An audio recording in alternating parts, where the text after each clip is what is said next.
నేను మద్యం బాగా అందిస్తాను, సరసమైన ధరలకు అందిస్తాను, కల్తీ లేని మద్యం అందిస్తాను, లేదా నాణ్యమైన మద్యం అందిస్తానని ప్రపంచ చరిత్రలో లేదు. కానీ నారా చంద్రబాబు నాయుడు చెప్పాడు. తాను చేయబోయే కుట్రకు, తాను రచించిన ఒక అభూత కల్పన బేతాళ కథకు ప్యాడింగ్ గా రాష్ట్రంలో లేని మద్య కుంభకోణాన్ని ఒక దాన్ని సృష్టించి తన శక్తులందరికీ మద్యాల సిండికేట్లుగా ఏర్పాటు చేసి ఆ సిండికేట్లకే మద్యం దుకాణ పర్మిషన్లు వచ్చేటట్టుగా చేసి వాళ్ళ చేతుల్లో దుకాణాలు పెట్టి ఆ దుకాణాల దగ్గర నుంచి లింక్ మళ్లీ బెల్ట్ షాపులు పెట్టించి ఆ బెల్ట్ షాపులకు అనుబంధంగా మళ్లీ పర్మిట్ రూములు పెట్టించి ఈ రాష్ట్రంలో మంచినీళ్ల బాటిల్ అయినా దొరకవేమో గానీ నారా చంద్రబాబు నాయుడు పరిపాలనలో ఏ వీధి వాడల్లో ఇళ్లలో బట్టినా మద్యం ఏరులై పారిస్తున్నాడు నారా చంద్రబాబు నాయుడు. వేల కొద్దీ తయారు చేయబడిన కల్తీ మద్యం బాటిల్ దొరికినాయి.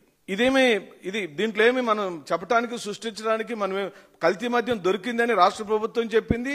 కల్తీ మద్యాన్ని తయారు చేస్తున్న వాళ్ళని పట్టుకుంది. పట్టుబడిన వ్యక్తి ఎవరు? సురేందర్ నాయుడు. ఎవరి సురేందర్ నాయుడు? నారా చంద్రబాబు నాయుడుకి అత్యంత సన్నిహితుడు, స్థానిక తెలుగుదేశం పార్టీ నాయకుడు. మేము అదే కదా అంటున్నాము. తయారీ వాళ్లే చేశారు, పంపిణీ వాళ్లే చేశారు, రవాణా వాళ్లే చేశారు, దుకాణాల్లో అమ్మకాలు వాళ్లే ఉన్నారు. అంటే చిట్ట చివరి వ్యక్తికి బాటిల్ చేరేదాకా ఒక వ్యవస్థీకృతమైనటువంటి స్కాము చేశాడు చంద్రబాబు. ఇది నారా చంద్రబాబు నాయుడు తీసుకొచ్చిన సూపర్ 6లను తలదన్ని అమలు పరుస్తున్న స్కీము. ఇది సిబిఎన్ మద్యం. దీని పేరు చంద్రబాబు నాయుడు తయారు చేయబడిన మద్యము. ఎక్కడ తయారవుతుంది అంటే ఆయన సొంత జిల్లా అయిన చిత్తూరు పక్కనే తయారవుతుంది. ఎక్కడెక్కడికి వెళ్తుంది అంటే రాయలసీమ జిల్లాలన్నిటికీ వెళ్తుంది పంపిణీ అని నేను చెప్పానా? కాదు. వైఎస్ఆర్ కాంగ్రెస్ పార్టీ వాళ్ళు ఎవరైనా చెప్పారా? కాదు.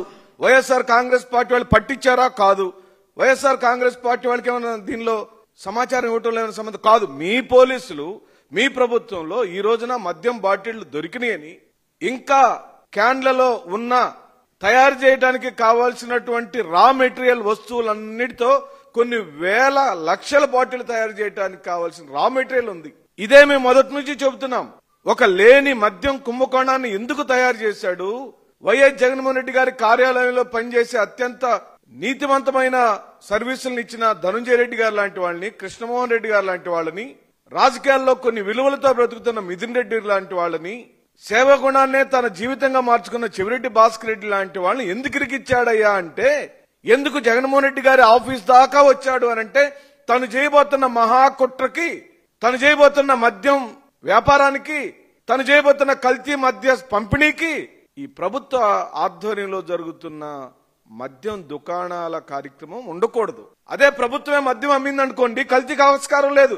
ఎందుకు? కల్తీ జరిగితే ప్రభుత్వమే ఇప్పుడు దానికి బాధ్యత వహించాలి. కానీ ఇప్పుడు నువ్వే స్వయంగా ఒక ఆర్గనైజ్డ్ స్కీమ్ని తయారు చేశాడు సిబిఎన్ గారు. దీని పేరు సిబిఎన్ మద్యం స్కీమ్, ఉరఫ్ సిబిఎన్ మద్యం స్కామ్. నకిలీ మద్యం తయారు చేసి ప్రజల మీద రుద్దటానికి, అమ్మటానికి నువ్వెంచుకున్న మార్గం పాత ప్రభుత్వంలోని మద్యం విధానాన్ని రద్దు, సిబిఎన్ కొత్త విధానం ముద్దు. 25,000 కోట్ల రూపాయల ఆదాయం రాష్ట్ర ప్రభుత్వానికి ఏమైంది?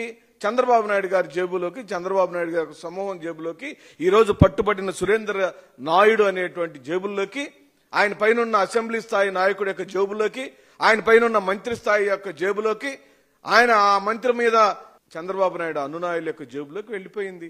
విచిత్రం ఏంటంటే సరిగ్గా ఆ కేసులో పోలీసులు రంగప్రవేశం చేసి ఆ బాటిళ్లు పట్టుకుని, ఆ క్యాన్లు పట్టుకున్న సందర్భంలోనే ఈ టోటల్ మద్యం మాఫియాకి కారకుడైన వ్యక్తి చంద్రబాబు నాయుడు ఎదురుగా కూర్చొని ఉన్నాడు. దీన్ని ఎలా తారుమారు చేయొచ్చు, దీన్ని ఎలా మార్చొచ్చు? ఎందుకంటే పట్టుబడింది అన్నమయ్య జిల్లా. అన్నమయ్య జిల్లా అంటే ఏంటండి? ఇది దుర్మార్గమైన పరిపాలన.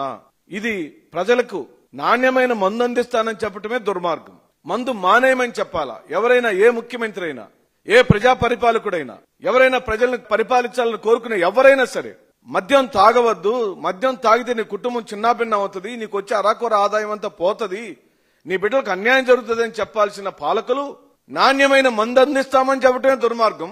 మీ ఏ బ్రాండ్ కోరుకుంటే ఆ బ్రాండ్ మొత్తం అందిస్తామని చెప్పటం ఇంకా పరమ దుర్మార్గం.